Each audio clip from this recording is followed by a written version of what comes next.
All aboard, everybody, for a half hour of fun, foam, and fantasy on the good ship Land of the Lost, with Lucky 7 prize time at the end of the voyage. The Mutual Broadcasting System presents The Land of the Lost. And its discoverer, the well-known storyteller, Isabel Manning Hewson.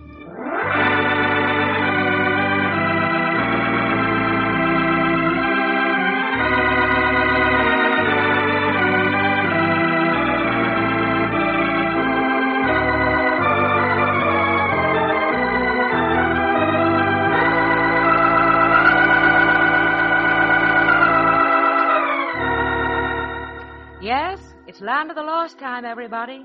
Time to visit that enchanted kingdom beneath the ocean, where all lost things from Earth find their way. Denizens of the deep inhabit this realm of silver sand and pearly palaces, and it's ruled over by an invisible monarch, King Findall. My brother Billy and I used to visit the Land of the Lost every week with the wise talking fish, Red Lantern. It's easy to follow Red Lantern through the water, for he glows all over like a shining crimson light. There he goes ahead of us now, as we slip through the magic seaweed curtain and enter the kingdom. Here we are, Small Fry. Anchors away. Aye, aye, sir. Which direction, Red Lantern? Well, Red Lantern. Calling Red Lantern. Why, that's King Findall's voice. Uh-oh. Yes, Your Majesty?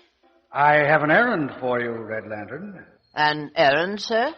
Yes. You know the new tract of underwater territory I acquired last month from the Inter-Ocean Sand-Holding Council? The tract adjoining our northern boundary, Your Majesty? Precisely, Red Lantern.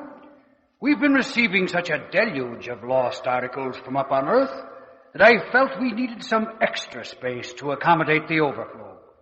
I should like you to look over the property, Red Lantern. Your opinion is always illuminating. Well, thank you. Let me know how you think we can use the place to the best advantage, but bear in mind my caution about the Yellow Hills. To be sure, King Findall. I'll go at once. Good cruising to you, Red Lantern. That is all. This way, kids. Oh, mercy, look at the crowd of shoppers outside Blossom and Jetson's. They must be having another bargain sale. I'll say. That poor fishwife over there has so many bundles she can't carry them. Why, bless my scales. That's Kate Skate. Kate Skate? Well, who's she, Red Lantern? As nice a creature as ever worked her fins to the bone, Isabel. She and her husband, Tom Skate, were born unlucky, that's all. You mean they're poor? They've been skating on the thin ice of poverty for years. But she has a brand new bonnet on, Red Lantern. Yes. First I've ever seen her wear. Good morning, Red Lantern. The top of the wave to you, Kate. You're looking very, splashionable, if I may say so. And I'm feeling right on the crest, Red Lantern. Tom has a wonderful new job. Delighted to hear it. It's a kind of confidential project some big denizen is backing. Oh? Well, thin and dandy, Kate. You two have been through some pretty stormy tides together. No, never mind that. There never was a moment when I didn't know my Tom would make good someday. Lots of fish folk think that he's just a flop, just an also swam who'll never reach the top. I knew better, things have begun to pop. Tom will rate above any skate in the ocean. We've had troubles, Tom never got the breaks. We ate bread when all the codfish lived on cakes. Now we'll show them Tom has got what it takes. My mate's the very best skate in the ocean. My mate's the very best skate in the ocean. Well, you both deserve smooth sailing, Kate. and I'm glad things are coming your way. Oh, thank you, Red Lantern. But scupper my uppers. We've got to hit the foam, Pollywogs. Full steam ahead for the northern boundary.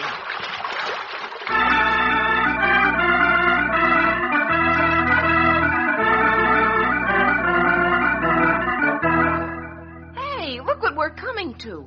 A big range of hills. And what a queer color they are. Why, those must be the yellow hills King Findall was talking about. What did he mean, Red Lantern, when he said to bear in mind his caution about the yellow hills? Well, it's this way, Billy. Many years ago, the deed of ownership to the hill section of this property disappeared, and nobody has been able to prove a claim to it. Yeah? When King Findall bought the surrounding land from the Inter-Ocean Sand Holding Council, he agreed that if a rightful claimant should ever turn up, he would hand over the yellow hills to him. Meanwhile, they're to be left completely untouched. The whole place looks untouched to me.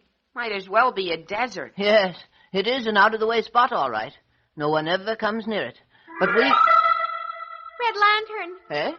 did you say nobody ever came near here? Why, yes. Then what made tracks in the sand? Where? Right there, leading up toward the biggest hill. Swab my decks. It's a path and no mistake. Looks like wheel tracks to me.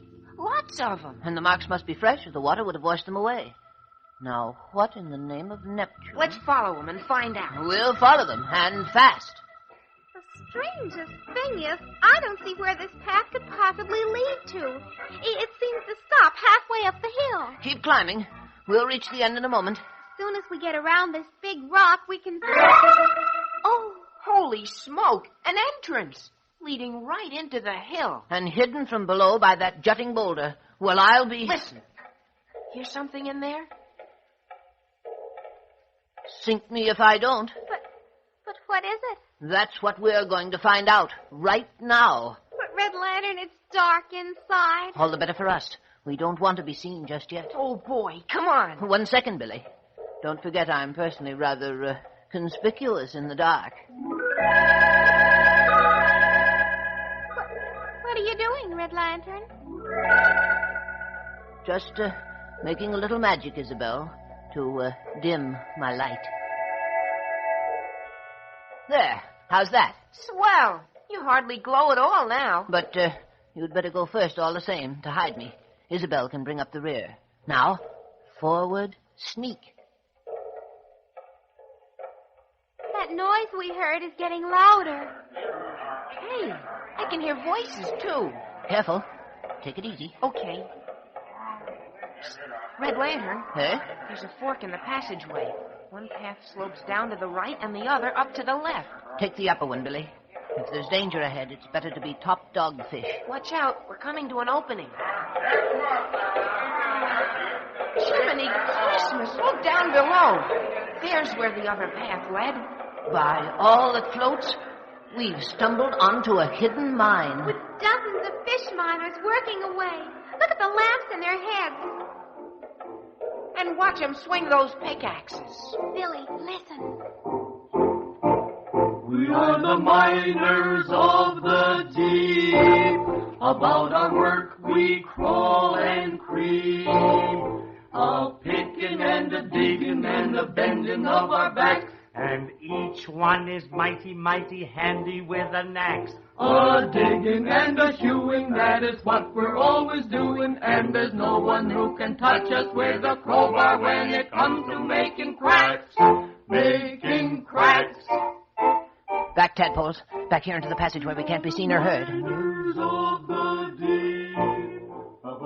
are those miner fish, Red Lantern? Where do they come from? I don't know, but I'm going to find out what's back of all this and what that stuff is they're mining. Isn't it gold, Red Lantern? Ha! Gold my dorsal. You don't find gold in great chunks like the ones they're loading.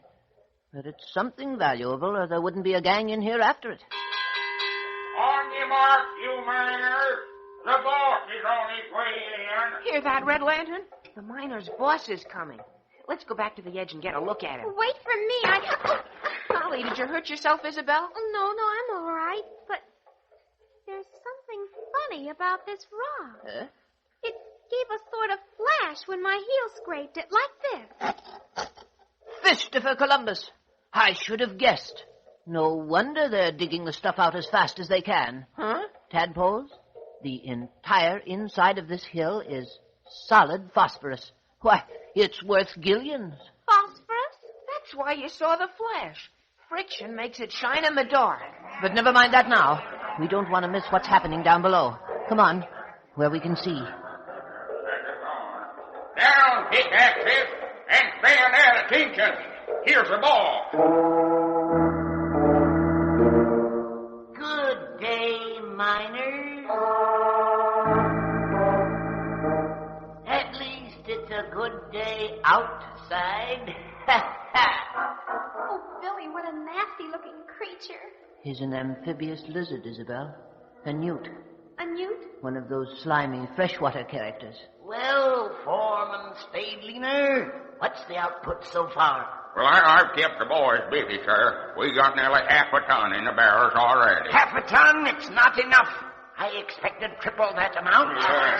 Triple, but sir... Don't forget who you're talking to. It's profit I'm after. My name is Nickel-Nose Newt. I'm financially astute. I don't give a barnacle for beauty or romance. He prefers a silver lining in the pockets of his pants. Yes, he's always after money, be the weather dark or sunny, and he hates to spend a penny of his money under any circumstance. Gee, Red Lantern. Now then, make it snappy with those pickaxes. Yes, sir. Go to it, boys. 1, 2... Stop! Stop in the name of King Findall. Who's that? Look, up in the gallery. How dare you trespass upon property belonging to His Invisible Majesty? Trespass? Well, what's he saying? Get on with your work there. Don't mind him. The fellow's got bubbles in his belfry. We'll see about that, Mr. Nickel-Nose Newt. You and your river riffraff will land in the sluice scow for this. Oh, yeah? A slick trick. Setting up secret operations in here and robbing this kingdom of valuable resources. But you won't get away with it. The game is up. All right, Red Lantern. You've wrecked the neatest racket underwater, but your game's up, too. What do you mean? I mean, I don't aim to lose what I've taken out of here in the last 3 weeks. Maybe I've mined my last carload, but nobody's gonna keep me from cashing in on it. Says you. How are you going to stop us going straight to the palace? Oh, not today, landlubber.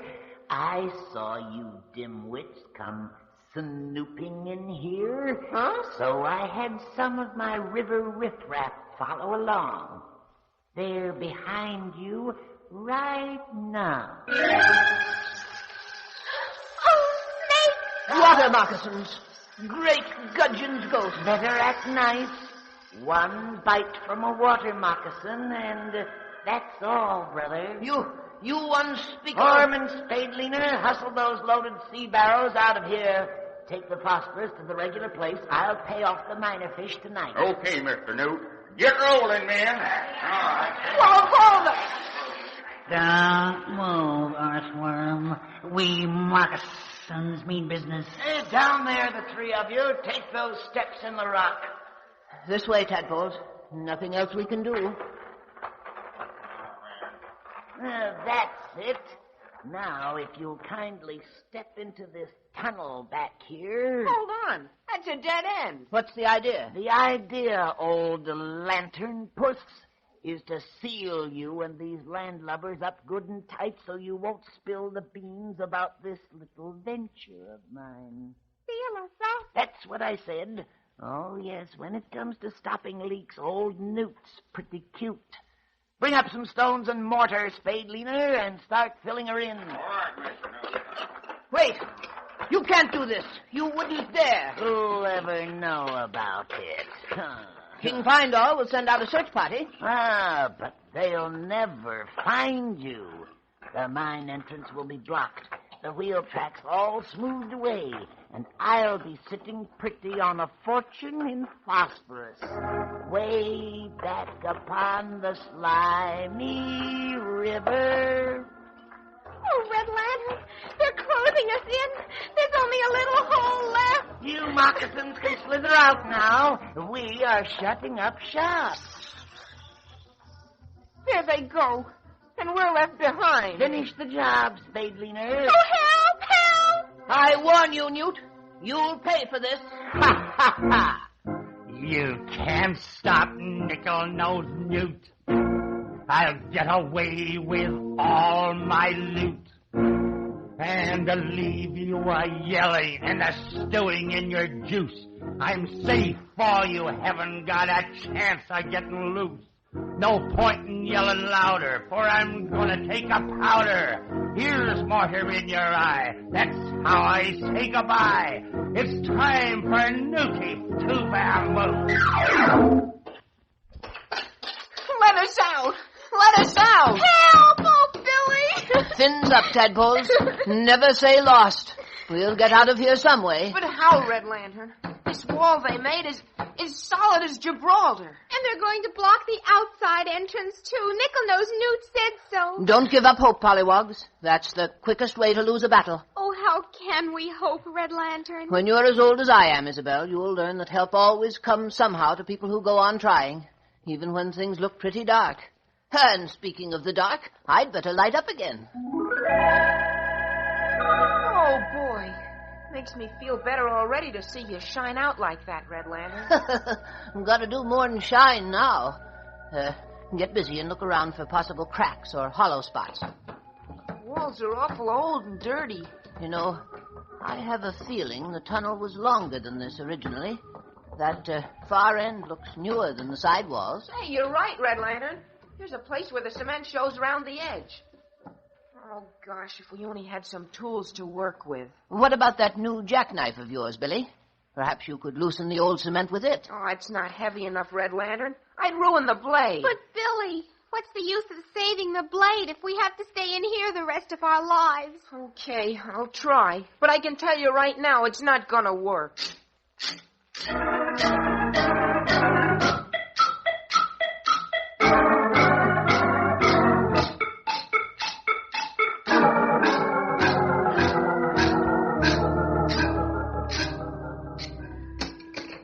It's no use, Red Lantern. Nearly an hour, and I've hardly made a dent. He's not listening, Billy. We're gone, Isabel. What's the sense in kidding ourselves? All this talk about hope. Quiet. Huh? I thought I heard something over this way. I hear it, too. From the direction of the mine shaft. Hey, that's a pickaxe. And it's getting closer by the minute. Oh, Red Lantern. Wait, Isabel. It may only be Nickel-Nose Newt coming back. Hello there. That's not Newt's voice. But who is it? King Findall hasn't had time to miss us yet. Look out inside. Coming through. Ahoy, Red Lantern. You folks all right? Tom Skate. By all that navigates, what are you doing here? Why, it must be Kate Skate's husband, Billy. Oh, didn't you recognize me, Red Lantern? I was one of them miners out there. You? You were working for that nickel-nosed scoundrel of a Newt? Don't get me wrong, sir. I thought Mr. Newt owned this place. That's what Foreman Spade Leaner said when I took the job. So this was the important secret project your poor wife told us about. But I thought it was all on the level, Red Lantern. Oh, really? You got to believe me. I only found out different when you up and gave old Nickel-Nose the works a while ago. Well, and where have you been all this time? Listen, mister, that's a rough gang. I couldn't take no chances. I hung back and hid when the others left and waited while they cleared away their traces. Stout, thin fella, Tom. They must have put a whole ton of rock against the outside entrance. Then how are we going to get out, Mr. Skate? Through this here tunnel, ma'am. I hope. What? I heard him say once, It's part of an old abandoned passageway that leads out the other side of the hill. Just like you said, Red Lantern. This back wall's a cinch to open up with a pickaxe. And remember what else Red Lantern said, Billy? About help always coming from somewhere when you need it the most. No wonder he's the wisest fish in the ocean. Here you are, folks. Here's the old passageway, all right. You first, Tom. I'll light the way for these tadpoles. Okay, Red. Whoopee, just wait till we... Ooh, Now what, Billy? my toe. I stumbled over something. Hey, it's a box, an old metal box. Well, bring it along. We'll look at it later. Right now, I want to get back and raise a fishabaloo against those river rascals. We'll see they don't get away if we have to chase them till Findom come.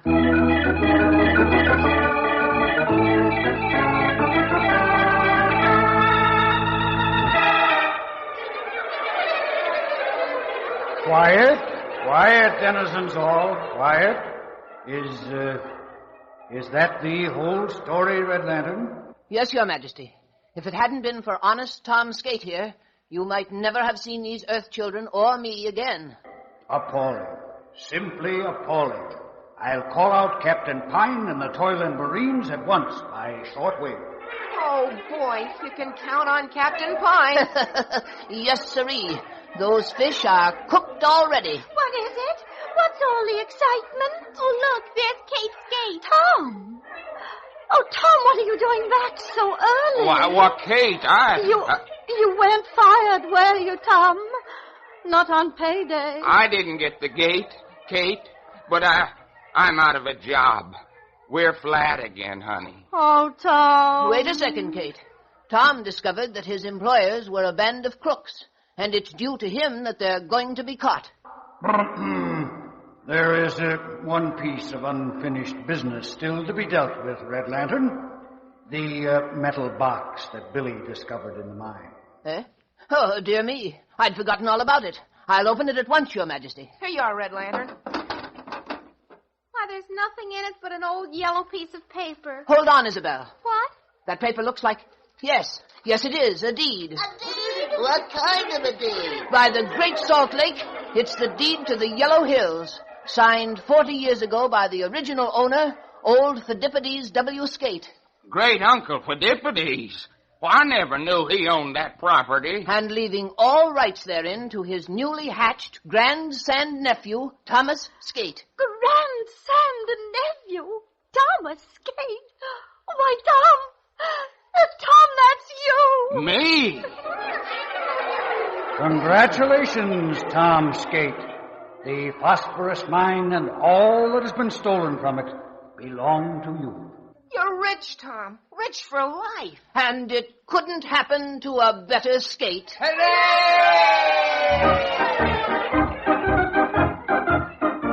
The best of luck, old thin fellow, here's to you. Though you got in deep, you proved yourself true blue. Kate was right, folks, remember she always knew. Her mate's the very best skate in the ocean. Kate's mate, Tom Skate's the best skate in the sea.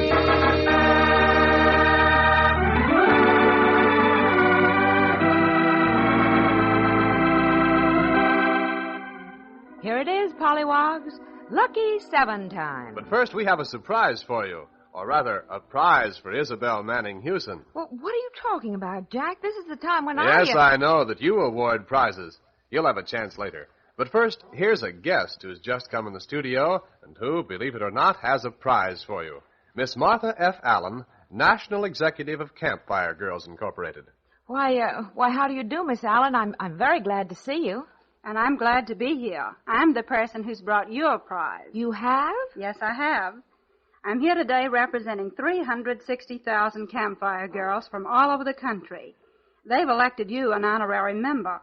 In appreciation of the splendid cooperation and the help you've given our organization, we present you with this campfire pin. And I'd like to extend you the very good wishes of all campfire girls, who, by the way, are very enthusiastic listeners to your program, Land of the Lost. Why, thank you, Miss Allen. I'm delighted. This is really a great honor. And I hope you'll carry my very sincere thanks to all the members of the Campfire Girls. It's a wonderful organization, and I'm proud to be a member of it. By the way, all you Campfire people are pretty busy now, aren't you? Yes, we're in the middle of a membership drive, not for girls, but for women 18 or over to serve as Campfire leaders. Well, I should think there'd be lots of women who've been doing war work who'd be delighted to do that Well, sort I of hope thing. they will, and that they'll get in touch with the local Campfire office or write to Campfire Girls here in New York. Oh, but Miss Houston, I didn't mean to interrupt your lucky 7 time. I want to hear about those winners, too. Do you really? All right, here they come. First, Irma Friedlander, president of the Lost Doll Club of Brooklyn, New York, wins a beautiful red and gold fountain pen. To Norma Martin of Denver, Colorado, goes a lovely beaded bracelet made in Haiti. And to Audrey Memand of Johnston, Rhode Island, a pencil set, blue and gold. Our motto, Never Say Lost, encouraged Audrey to write not only once but many times. Today, she's a winner. Second, Dick Smith of San Diego, California, wins a gold signet ring for his splendid letter, and Nancy Bowser of Tulsa, Oklahoma, gets a pin in the shape of a rabbit. Third, fine bow and arrow sets are on the way to Charles Massa of Albany, New York, who is forming a Red Lantern Club, and Francis Hagee of San Antonio, Texas, replacing the bow and arrow her brother lost. Fourth, Michael McAlvey of Gadsden, Alabama, will soon be the happy owner of a handsome silver identification bracelet. And little Joey Surratt of Malden, Massachusetts, gets a beautiful religious medal. Fifth, Rosemary Vance of North Hollywood, California, wins a carved silver band ring to replace the one she lost in a sand pile. Giovanna Schiavo, secretary of the Henrietta Doll Club of Metuchen, New Jersey, also wins a lovely ring. Sixth, Beverly Morton of Wellington, Kansas, gets a lipstick, and Sherrod Howell of Burlington, North Carolina, a fine pen and pencil set. Seventh, Boy Scout Robert Biamonte, halfback on the Red Lantern Cubs football team of Waterbury, Connecticut, wins a dandy compass. And now comes this week's grand prize winner, the pollywog whose letter was the most interesting of all those received. Valerie Truesdale of Cincinnati, Ohio, president of the Isabel Never Give Up Club of over more than 100 members. This club has made 3 quilts for the USO and been written up in the newspapers. Valerie has asked for a mascot, and we hope she and all the club members will like the one we're sending. Congratulations, all you winners, and to the rest of you, remember our motto, never say lost. And remember, too, Christmas is just around the corner, which gives me an idea. You listeners who are worrying your heads over the trouble of buying and wrapping Christmas presents, why not send Land of the Lost books for gifts? All you have to do is to order your books through this program, and they'll be sent direct. No fuss and no trouble to you, and instead of this being a gift that will be enjoyed for only a short time, it's a year-round present. You see, this program is brought to you once a week, which means that 52 trips to the Land of the Lost will be just that much more fun, because with the Land of the Lost book beside you, you'll be able to look right at the characters as you listen to the show. Yes, and you'll see them in 23 colored illustrations that show the magic seaweed curtain, the prize-fighting octopus, and the knives of the square table. To get this beautiful book, plus a tricky Red Lantern badge, send $2 in cash, check, or money order addressed to the Land of the Lost, Mutual Broadcasting System, Box 222, Times Square Station, New York. That's the Land of the Lost, Mutual Broadcasting System, Box 222, Times Square Station, New York. Print your name and address plainly. Do this, too, when you write about treasures you've lost and want returned. For each week at this time, we award prizes to the pollywogs who send in the most interesting and logical letters telling why they'd like their lost possessions back. And be sure to join us next week. You'll want a front seat when Isabel and Billy visit the home of lost chairs and discover what happens when a mahogany steps outside the drawing room. So listen next week, same time, same station, when Isabel Manning Hewson takes you again to the Land of the Lost.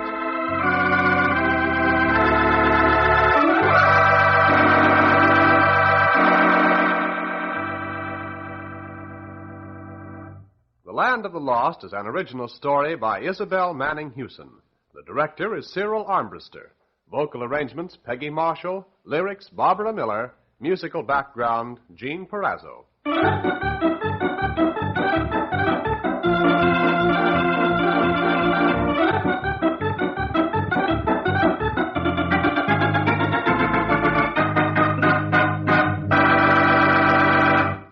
This This is the Mutual Broadcasting System.